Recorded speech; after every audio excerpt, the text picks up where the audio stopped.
네, 여러분 추우신가요? 아니요. 좋아요? 네, 이래서 어린이들과 예배드리는 게 신나고 좋은 겁니다. 네, 어린이들은 꾸밈이 없고 그냥 자유롭잖아요. 그리고 하나님께서 주신 마음을 그대로 표현해내니까 얼마나 좋은지 모르겠습니다. 그래서 저희가 1년에 한 번쯤은 꼭 어린이들과 예배를 드려야 될 필요도 있는 것 같아요. 이렇게 야외 예배 때 우리 어린이들과 어른들과 예배 드리니까 좋아요? 모르겠어요. 이거 보세요. 이렇게 꾸밈이 없잖아요. 네. 여러분, 오늘 우리가 나누신 시편 134편의 말씀은 성전에 올라가는 노래입니다. 성전에 올라가는 노래는 저희가 새벽에도 말씀을 드렸는데요. 시편 120편부터 134편에 이르기까지 15편의 시편을 말합니다. 구약 성서를 해설해주는 유대인의 해설서 미드라시에서는 이 시편을 성전에 있는 15계단을 한 계단씩 오를 때마다 불렀던 시편이다. 그렇게 이야기를 합니다. 한 계단씩 올라가면서 하나님께 더 가까이 나아가게 되는 거죠. 오늘 말씀도 여러분들 보시게 되면 1절 말씀에 이렇게 되어 있습니다. 우리 한번 같이 읽어보실까요? 1절 말씀 같이 읽겠습니다. 보라, 밤에 여호와의 성전에 서 있는 여호와의 모든 종들아, 여호와를 송축하라. 성전에 가서 이스라엘 백성들이 하나님의 성전 앞에 서 있는 모습을 말해주고 있습니다. 그런데 그때가 밤이라는 거예요. 여러분들, 제가 이제 지난주에 휴가를 다녀왔는데요. 밤이 참 힘듭니다. 운전하기도 힘들고 다니기도 힘들어서 밤에는 항상 이제 숙소에 들어가서 쉬었습니다.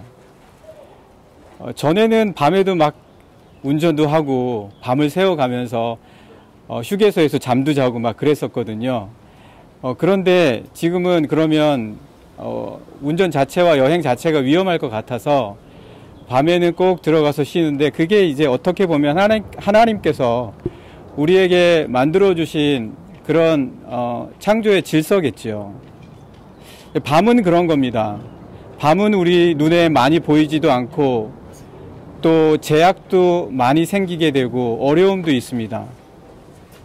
그런데 이스라엘의 각처에서 올라왔을 법한 이스라엘 백성들이 성전에 도착할 때가 어떤 사람은 낮일 수도 있고 어떤 사람은 밤일 수도 있을 거예요. 하지만 밤에 굳이 이렇게 올라가는 이유라면 도착하자마자 올라가는 사람일 수도 있고, 아니면 또 특별히 밤 시간에 예배드리기 위해서 그 밤을 선택해서 가는 사람도 있을 겁니다.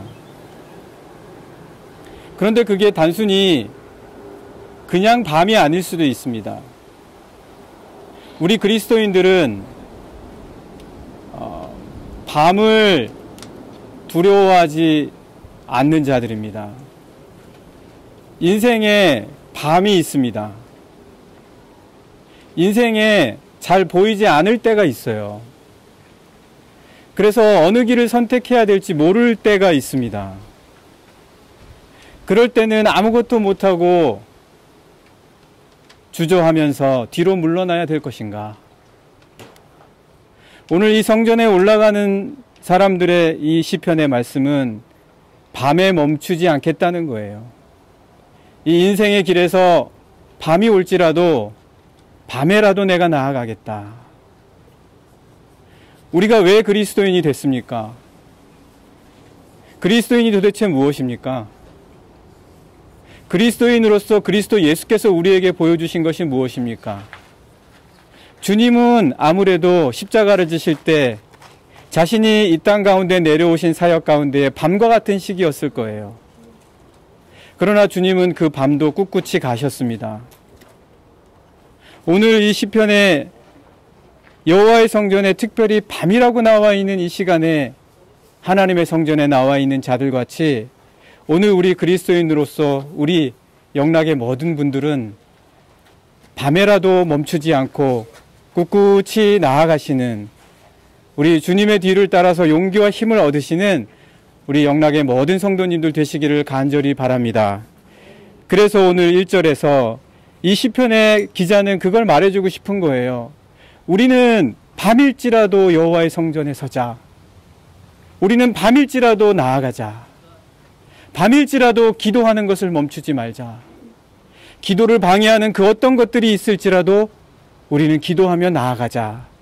그것을 이야기하고 있습니다. 그러면서 2절에 이렇게 이야기해주고 있어요. 2절 같이 한번 읽어보실까요? 2절입니다. 성소를 향하여 너희 손을 들고 여호와를 송축하라. 우리는 밤이라면 아무것도 안 보인다고 생각해요. 밤에는 아무것도 못할 것이라고 생각해요. 보이지 않는데 우리가 뭘 할 수 있겠습니까? 우리가 못하는 건 너무나 당연한 거다. 우리가 할 수 없는 거는 너무나 당연한 거다. 우리는 그렇게 생각할지도 모릅니다. 그러나 여기에 나와 있는 이 사람들의 모습을 통해서 시편의 기자는 방향을 잡을 수는 있다는 거예요. 방향을 나타낼 수는 있다는 거예요. 어떤 방향으로 갈지 마음의 불을 밝힐 수는 있다는 거예요. 심령의 빛을 발할 수는 있다는 겁니다. 향할 수는 있다는 거예요. 우리 그리스도인들에게 있는 하나님이 주신 특별한 은혜 중에 하나는 우리는 영혼의 빛을 발할 수 있다는 거예요. 어떨 때는 정말 세상의 삶이 빛 없이 캄캄할 때가 있습니다. 어떤 빛도 우리를 비춰줄 수가 없어요. 형광등이 와도, 그리고 수많은 백열전구를 켜놔도 우리 마음이 너무나 힘들 때가 있고 어두울 때가 있습니다. 왜냐하면 그때는 영혼이 어둡기 때문이에요. 영혼의 빛이 꺼져 있기 때문입니다. 어디로 향할지 모르는 거예요. 그러나 우리 그리스도인들은 영혼의 빛을 꺼트리지 않는 자일 줄 분명 믿습니다. 향할 수 있어요. 우리는 어디로 가야 할지 적어도 방향만큼은 놓치지 않습니다. 여러분들은 그러시죠? 네, 맞습니까? 예, 우리는 향할 수 있습니다. 그래서 2절의 말씀을 보면 이 밤에 나온 사람들이 다 같이 어디를 향한다고요? 성소를 향하여. 성소를 향하여. 네. 우리는 대낮같이 밝은 때에도 우리 마음이 딴 곳을 향할 수도 있어요. 딴 데를 바라볼 수도 있어요. 그러면 길을 놓치는 거예요. 여러분, 말씀이 왜 좋은지 아십니까? 산만한 세상 속에서도요, 우리에게 집중력을 줘요. 우리에게 목표를 주어요. 우리에게 산만한 모든 것들을 넘어설 수 있는 주의력을 줍니다. 그게 말씀입니다. 그래서 우리는 말씀 의지하자는 거예요. 말씀이 그런 겁니다. 여러분, 말씀이 그런 것인 줄 믿으십니까? 네, 우리 영락의 모든 성도님들은 말씀 보고 가시는 자들입니다. 세상에서 빛이 다 꺼졌을 때는 말씀이 비칩니다. 네, 3절 말씀 같이 읽으시겠습니다. 시작. 천지를 지으신 여호와께서 시온에서 내게 복을 주실 주어다.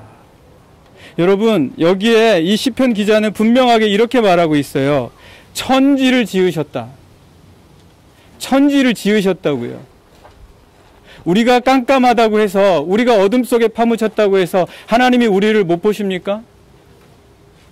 내가 어둠 속에 있다고 해서 아무도 나를 돌아보지 않을 것 같습니까? 나는 정말 너무 문제가 많아서 지금 도저히 이 문제를 해결할 수 없을 것 같다고 해서 정말 아무도 그것을 해결하지 못하겠습니까? 천지를 지으신 분이 있으시다는 거예요. 모든 것을 다스리시는 분이 있으시다는 거예요. 그분은 어둠이 상관이 없어요. 어둠하고는 아무 관련이 없습니다. 그러한 상황 속에서도 그분은 우리를 보신다라는 거예요. 이건 누구를 의지하라는 말이 아닙니다. 하나님을 의지하라는 거예요.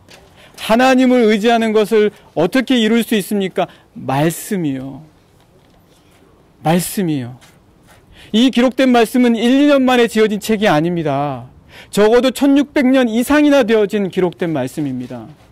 적어도 아브라함의 시대가 언제인지 가늠할 수조차 없는 그 시대부터 기록되어져 온 산 믿음의 증인들이 자기의 믿음의 신앙을 기록한 말씀입니다. 이것 아니고서 어느 누가 더 깊은 경험을 우리에게 이야기해 줄 수가 있습니까? 어느 누가 어둠을 헤쳐온 삶의 이야기를 우리에게 전해줄 수 있습니까? 여러분, 천지를 지으신 분이 우리를 보시는 줄 믿습니다. 네. 그분을 믿고 의지하시면 여러분의 인생길에서 나침판을 얻으신 거예요. 힘을 얻으신 겁니다. 밤에도 나아가실 수 있으십니다. 성전에 올라가는 것처럼 여러분의 영혼들이 올라가실 수 있을 줄 분명 믿습니다. 그것이 주는 기쁨은 말할 수가 없어요. 왜 우리가 기쁨이 없냐? 이 기쁨을 모르는 거예요. 다른 데서 기뻐하려고 하는 거예요. 이 기쁨을 아셔야 됩니다.